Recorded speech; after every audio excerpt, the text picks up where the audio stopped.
चलिए, buzzing stocks जहां पर होती हैं खबरें, खबरों के चलते देखने को मिलता है एक्शन। क्या होना चाहिए आपका रिएक्शन, ये बताएंगे शरद जी, खबर बताएंगे हम, और निर्णय लेंगे आप। खरीदें बेचें बने रहें, क्योंकि नतीजे आ रहे हैं। बहुत कंपनियों को नतीजे काफ़ी शानदार आ रहे हैं, और उसमें क्या आपकी पोजीशन होनी चाहिए, नहीं होनी चाहिए, और पहले से है तो क्या वहाँ पर एग्जिट करना चाहिए। इन तमाम चीज़ों के लिए आपको एक खास सेगमेंट देखना बहुत ज़रूरी है, क्योंकि बहुत सारे शेयर ऐसे हो सकते हैं जो आपके पोर्टफोलियो का हिस्सा इस समय बने हुए हों। एक एक करके जरा स्क्रीन पर लेकर के आइए पहली कंपनी, और यहाँ पर नतीजे गेल के साथ शुरुआत करेंगे।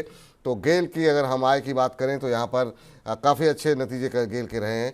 3.25% के आसपास कंपनी की आय बढ़ी है। 33,049 करोड़ से बढ़ करके 33,981 करोड़ रुपए कंपनी की आय रही है। मुनाफे में 10% का इजाफा रहा है। 2442 से बढ़ करके 2690 करोड़ रुपए कंपनी का मुनाफा यहाँ पर आता हुआ दिखाई दिया है। और इसके बाद हमने देखा कि बहुत सारे ब्रोकरेज हाउसेस की तरफ से यहाँ पर पॉजिटिव टिप्पणियाँ जो है वो आती हुई दिखाई दी हैं, क्योंकि नतीजे उम्मीद से बेहतर रहे हैं। आपको बता दें कि कई सारे ब्रोकरेज हाउसेस ने यहाँ पर रेटिंग और लक्ष्य जो है उसमें बढ़ोतरी की है। मॉर्गन स्टैनले ने ओवरवेट रेटिंग कर दी है, और इसके साथ लक्ष्य को बढ़ा करके कर दिया है 258 रुपये। जेफरीज ने जो है बाय रेटिंग की है, और बाय रेटिंग के साथ यहाँ पर कर दिया है 240 रुपये का लक्ष्य यहाँ पर दिया है। कंपनी के जो बहुत सारे नए प्रोजेक्ट्स हैं, जेफरीज का मानना ये है कि 2025 के मिड तक जो है वो कंप्लीट हो जाएंगे, और उसका फ़ायदा जो है वो कंपनी को आता हुआ दिखाई देगा। ये तमाम वो कारण है जिसकी वजह से उन्होंने बाय रेटिंग की हुई है।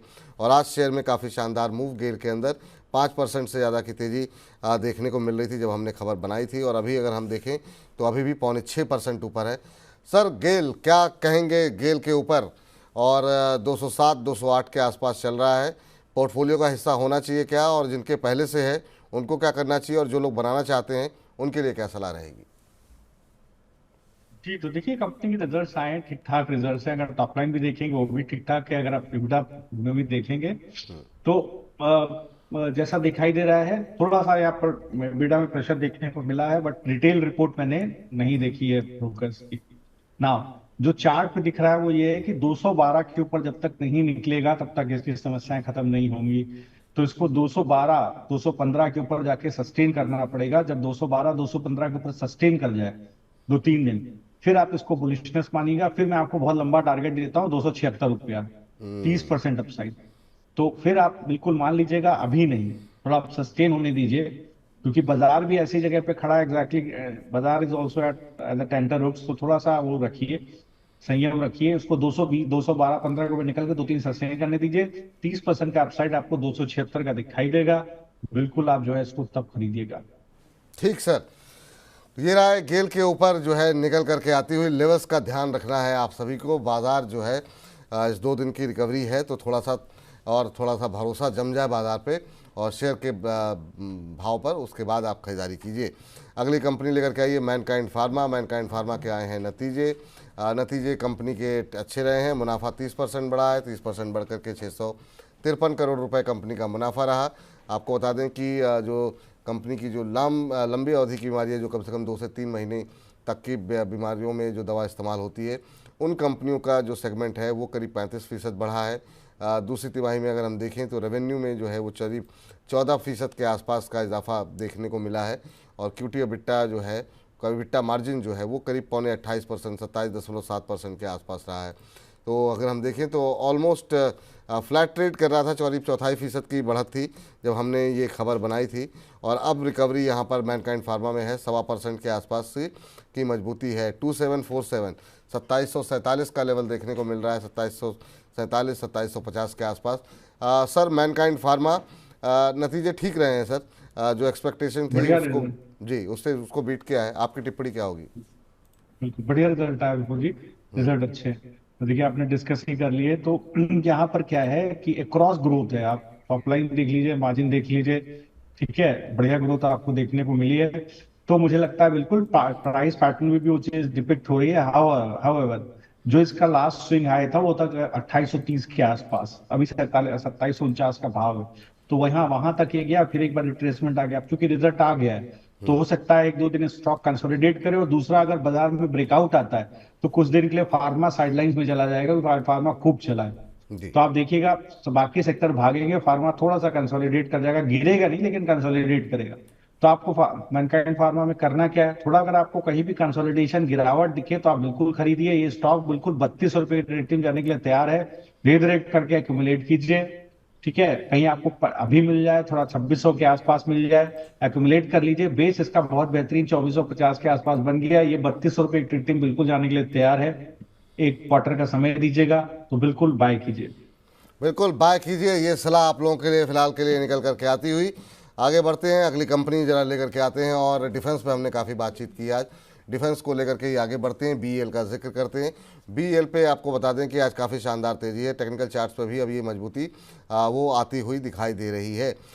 शेयर जो है अपने हाई से करीब 24% फिसलने के बाद अब अपने सपोर्ट से जो है, अपने सपोर्ट लेवल के आसपास जो है वो भरोसा यहाँ पर दिखाता हुआ 50 दिन के आरएसआई के ऊपर निकलने के बाद से शेयर के अंदर एक बुलिश ट्रेंड जो है वो बनता हुआ दिखाई दे रहा है बीईएल के अंदर। और आज अगर हम देखें तो करीब 3.5% से ज़्यादा की तेज़ी थी जब हमने खबर बनाई थी, लेकिन अब 4.5% से ज़्यादा की तेज़ी और 300 का लेवल टेस्ट कर चुका है बीईएल का शेयर। सर, इस पर आपने थोड़ा सा जिक्र किया था, लेकिन चार्ट्स पे क्या यहाँ पर कोई बुलिश ट्रेंड आपको भी दिखाई दे रहा है? आप कैसे पढ़ पा रहे हैं इन चार्ट्स को, और फंडामेंटली कैसे दिखाई दे रही है कंपनी बीईएल? जी, तो देखिए फंडामेंटल रिजल्ट तो बहुत बढ़िया आए थे, बहुत पसंद आया था रिजल्ट, और मैंने फ्यूचर्स में कॉल भी दिया था। तो देखिए बढ़िया चल रहा है। मुझे उम्मीद है कि ऊपर के भी टारगेट 330 के टारगेट भी आते हुए दिखेंगे। तो मुझे लगता है बिल्कुल इसको, बिल्कुल अगर किसी के पास है तो बिल्कुल होल्ड करे। और अगर कोई नई फ्रेश एंट्री करना चाहता है तो थोड़ा लेट हो गया है, तो लेकिन इवन देन थोड़ा थोड़ा करके खरीदिए आप। बेस इसका वही 265 267 के आसपास बना हुआ है। अब जो नया बेस बन रहा है 280 284 के पास है। तो कोई बहुत एग्रेसिवली बाय करना चाहे तो 280 के पास बड़ा नया डिमांड जोन बनता है। तो उसको अपना जो है स्टॉप लॉस तो नहीं कहूंगा, लेकिन वहां पर आप अपना बेस मान करके चलिए कि उसके नीचे किसके तभी आप बेचिए। मुझे लगता है 330 के टारगेट तो बहुत क्लियरली विजिबल है यहाँ पर। तो थोड़ा पोजिशनली इसको होल्ड किया जाएगा तो 360 तक के टारगेट भी आपको देखने को मिलेगा। चलिए, पोजिशनली होल्ड करेंगे। 360 तक के टारगेट यहाँ पर देखने को मिल सकते हैं बीईएल भारत इलेक्ट्रॉनिक्स के ऊपर। फिलहाल के लिए ये राय निकल करके आती हुई। अगली कंपनी जरा स्क्रीन पर लेकर के आते हैं, और आज जो क्षेत्र चल रहा है उसी क्षेत्र से जुड़ी हुई कंपनी है डिक्सन टेक्नोलॉजी जो है, जरा लेकर के आइए।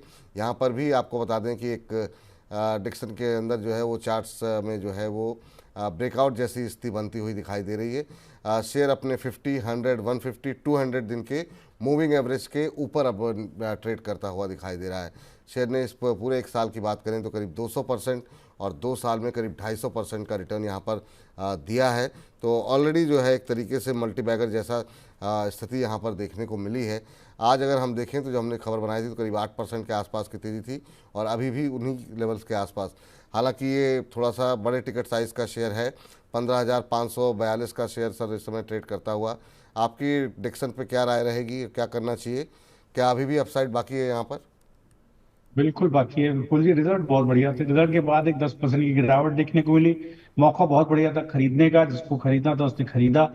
तो देखिए 13,700 के आसपास बढ़िया बेस था, और अब ये बेस ऊपर खिसक करके 13,600, माफ कीजिएगा 14, हाँ 14,300 के आसपास अभी बेस आपको खिसक करके बन गया। 1300 का बेस ऊपर 14,700 के पास खिसक गया, 14,300 के पास खिसक गया। अब आपको क्या करना है, तो 14,300 का बुलिश पे जब तक इसके नीचे ना जाए पोजीशन मार्क काटेगा। लंबा टारगेट इसका खुल रहा है 17,800 के आसपास का। तो मुझे लगता है बिल्कुल पोजिशनली 17,800 की तरफ जाता हुआ दिखाई देगा। धीरे धीरे करके आपको वहां तक बिल्कुल रहेगा। तो आप बाय ऑन डिप्स की स्ट्रेटजी रखिए। 14,300 के पास अपना बेस मानिए, थोड़ा थोड़ा करके। जिस दिन स्टॉक खूब चला गया उस दिन मत खरीदिए, थोड़ा थोड़ा करके खरीदिए। तो क्या होगा, जिस दिन बाजार गिरेगा उस दिन आपको नीचे भाव मिलेगा, तो आप एक्यूमुलेट करिए, आपको बड़े टारगेट मिलेंगे। एक्यूमुलेट कीजिए, थोड़ा थोड़ा करके खरीदिए, तो आपको बड़े टारगेट देखने को मिल सकते हैं। चलिए आगे बढ़ते हैं, और ज़रा अगली शेयर जो है वो आपकी स्क्रीन पर लेकर के आते हैं और देखते हैं कि यहाँ पर क्या खबर निकल करके आई है, और वो है हिंदुस्तान जिंक। हिंदुस्तान जिंक पे अभी बहुत देर से मैं चेक कर रहा था, बहुत सारे सवाल आज आए हुए हैं हिंदुस्तान जिंक को लेकर के। शाहिद जी का सवाल है, इन्होंने हिंदुस्तान जिंक के शेयर लिए हुए हैं 218 के, 617 शेयर हैं 218 के भाव पर। अब यहाँ पर यह है कि इसका ओएफएस खुल गया है। सरकार जो है वो कंपनी के अंदर जो है करीब 2.5% हिस्सा जो है वो बेच रही है, और 505 रुपये के भाव पर ये ओएफएस आज से खुल चुका है। आपको बता दें रिटेल निवेशक कल से इस एफपीओ के अंदर, इस ओएफएस के अंदर जो है वो बिड कर सकते हैं, बोली लगा सकते हैं और करीब 10% के डिस्काउंट पर ये जो है फ्लोर प्राइस जो है 505 रुपये का ये तय किया गया है। कंपनी के शेयर में आज ठीक ठाक गिरावट देखने को मिल रही है। सर क्या करना चाहिए अभी हिंदुस्तान जिंक के शेयर में? 0.8% नीचे शेयर, क्या जो जिनके पास है उनको एफएस में भी ट्राई करना चाहिए क्या 500 के आसपास, 505 के आसपास? और जो लोग खरीदना चाह रहे हैं उनके लिए कोई बाइंग अपॉर्चुनिटी है हिंदुस्तान जिंक में? बिल्कुल, देखिए वही 500 रुपए का इसका बेस ही है, जो 505 का फ्लोर प्राइस है, तो वही इसका बेस है। अगर आज ये 520 के ऊपर सेटल हो जाता तो मैं मानता कि चलिए 520 का जो एक अच्छा डिमांड जोन था उसको उसने सस्टेन कर लिया, लेकिन नहीं कर पा रहा। तो अभी क्या करेगा, 500 रुपए जो इसका फ्लोर प्राइस है 505 इस ओफेस का, बिल्कुल वहां तक आपको जाता हुआ दिखाई देगा। वही 500 रुपए का बेस है, वो जोन को सस्टेन कर लेगा तो वहां आपको दोबारा खरीदारी का मौका मिलेगा। देखिए फंडामेंटल्स में कोई कंपनी के चेंज नहीं आया है, तो सरकार है, सरकार को तो बेचना ही है अपना माल, ऑब्वियस सी बात है। वो तो एक सीबी का मतलब गाइडलाइन है बेसिकली कंपनीज के लिए कि आपको एक सर्टेन लेवल तक ही आपके जो पब्लिक शेयर होल्डिंग है वो रखनी है। 2.5% स्टिक सरकार अपना बेच रही है, तो अगर 520 के ऊपर निकलेगा तो अच्छी बात, नहीं तो 500 रुपए के पास आप बिल्कुल एक्यूमुलेट कीजिएगा। दोबारा आपको स्टॉक के अंदर बड़ी रैली देखने को मिलेगी, और आप पोजिशनली साल भर का व्यू लेके चलेंगे तो आपको 600 रुपए भाव भी देखने को मिलेंगे। चलिए अब फटाफट जरा ऑयल इंडिया पे बात कर लेते हैं। ऑयल इंडिया पे आज काफ़ी शानदार मूव, 6% ऊपर शेयर 524 525 के आसपास ट्रेड करता हुआ। मुनाफे में जो है वो करीब 223% का इजाफा रहा है और ये 640 करोड़ रुपए से बढ़कर के 2069 करोड़ रुपए कंपनी की का मुनाफा रहा है। हालांकि आय में जो है वो गिरावट रही है 7.80% के आसपास, और ये 8816 से गिर करके 8136 पर आती हुई दिखाई दी है। सर ऑयल इंडिया के रिजल्ट्स कैसे लग रहे हैं? फंडामेंटली कंपनी कैसी लग रही है आपको, और चार्ट्स क्या कुछ कह रहे हैं 524 525 के आसपास? जी, तो देखिए हमारे इंडिया के रिजल्ट ठीक है। मैंने मैंने देखा था, मुझे लगता है इसका रिजल्ट बढ़िया, कल ही एंटिसिपेट हो गया, तो स्टॉक के आने की तैयारी है। तो यहाँ देखिएगा थोड़ा सा ऑपरेशन रेवेन्यू में सिक्वेंशली एक डाउनफॉल देखने को मिला है। और अगर आप ऑपरेटिंग एक्सपेंसेस देखेंगे तो यहाँ पर आप देखेंगे तो फ्लैटिश है, लेकिन एक इबिटा में देखिए एक अच्छा खासा यहाँ पर एक ग्रोथ देखने को मिली है, क्योंकि यहाँ पर अगर आप देखेंगे तो वो चीज स्टॉक प्राइस के अंदर डिस्काउंट होते हुए दिखाई दे रही है। तो ये अभी एक्सेप्शनल आइटम अगर आप नहीं भी देखेंगे तो EBITDA बिफोर एक्सेप्शनल आइटम वहां पर भी आपको अच्छी डिसेंट ग्रोथ देखने को मिली। बाजार में एक कंफ्यूजन रहा इस चीज को लेकर के, तो मुझे लगता है कि बिल्कुल ठीक ठाक रिजल्ट है। तो एक बेस बनता हुआ स्टॉक में कहीं दिखाई दिया है करीब 460 के आसपास।